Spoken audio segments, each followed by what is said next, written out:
السلام علیکم۔ کیا آپ جانتے ہیں کہ عاشورہ صرف کربلا کی یاد نہیں ہے؟ یہ دن حضرت موسیٰ علیہ السلام کے زمانے سے بھی پہلے سے مقبول تھا۔ اور آخر عاشورہ کی اصل تاریخ کیا ہے اور یہ دن کب سے چلا آ رہا ہے؟ آج اس ویڈیو میں ہم اسی کے بارے میں جانیں گے۔ آج زیادہ تر لوگ اس دن کو کربلا کا واقعہ سے جانتے ہیں، لیکن عاشورہ کی فضیلت کربلا سے بہت پہلے سے موجود تھی۔ روایتوں کے مطابق کئی انبیاؤں کے ساتھ اس دن اہم واقعات پیش آئے۔ کہا جاتا ہے کہ اسی دن حضرت آدم علیہ السلام کی توبہ قبول فرمائی، حضرت نوح علیہ السلام کی کشتی طوفان کے بعد سلامتی کے ساتھ جڑی پہاڑ پر ٹھہری، اور اسی دن اللہ نے حضرت ابراہیم علیہ السلام کو آگ سے نجات دی۔ لیکن عاشورہ کے دن کا سب سے مشہور واقعہ حضرت موسیٰ علیہ السلام سے جڑا ہے کہ جب فرعون اپنی فوج کے ساتھ بنی اسرائیل کا پیچھا کر رہا تھا، سامنے سمندر تھا، پیچھے ظالم فرعون۔ لوگ گھبرا گئے، لیکن اللہ کے حکم سے سمندر 2 حصوں میں تقسیم ہو گیا، اور حضرت موسیٰ علیہ السلام اور ان کی قوم بچ گئی، اور فرعون اپنی فوج کے ساتھ سمندر میں غرق ہو گیا۔ یہ عظیم فتح عاشورہ کے دن ہوئی۔ عاشورہ کا دن کیا ہے؟ یعنی محرم کی 10 تاریخ۔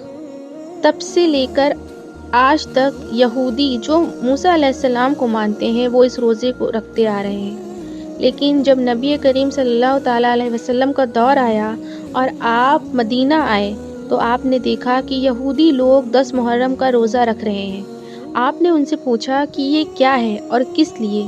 تو انہوں نے بتایا، اس دن اللہ نے موسیٰ علیہ السلام کو فرعون سے بچایا تھا، اور تب سے ہم اس روزے کو رکھتے آ رہے ہیں۔ نبی کریم صلی اللہ تعالیٰ علیہ وسلم نے فرمایا کہ ہم موسیٰ علیہ السلام کے زیادہ قریب ہیں، اور پھر آپ نے عاشورہ کا روزہ رکھنے کی ہدایت دی اور خود بھی روزہ رکھا، اور فرمایا کہ 9 محرم یا 11 محرم کا بھی ساتھ رکھو تاکہ اسلامک آئیڈینٹی کلیئر رہے اور صرف ایک ڈے امیٹیشن نہ ہو۔ عاشورہ صرف ایک ہسٹوریکل وکٹری کا دن نہیں ہے، یہ ایک اسپریچول میسج بھی دیتا ہے کہ ظلم کتنا بھی بڑا ہو، سچ جیت سکتا ہے۔ یقین رکھو تو امپاسبل چیز بھی پاسبل ہو جاتی ہے، اور سب سے امپورٹنٹ، اللہ پر ٹرسٹ کبھی مت چھوڑو۔ حضرت موسیٰ علیہ السلام کا واقعہ ہمیں یہ سکھاتا ہے کہ اندھیروں میں بھی راستہ نکالا جا سکتا ہے، سمندر بھی بیچ سے 2 حصوں میں تقسیم ہو سکتا ہے اور راستہ بن سکتا ہے۔ لیکن عاشورہ کی ہسٹری یہیں ختم نہیں ہوتی۔ 10 محرم 61 ہجری عراق کے کربلا میں ایک اور ہارٹ بریکنگ واقعہ ہوتا ہے۔ حضرت امام حسین رضی اللہ تعالیٰ عنہ، جو نبی محمد صلی اللہ تعالیٰ علیہ وسلم کے نواسے تھے، انہوں نے ایک ایسی سچویشن میں کھڑے ہو کر ظلم کو ایکسیپٹ کرنے سے انکار کیا، انصاف اور حق کے لیے اسٹینڈ لیا۔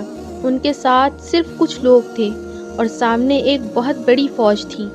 پانی بھی بند کر دیا گیا، بھوک اور پیاس، بے چین بچے اور عورتیں۔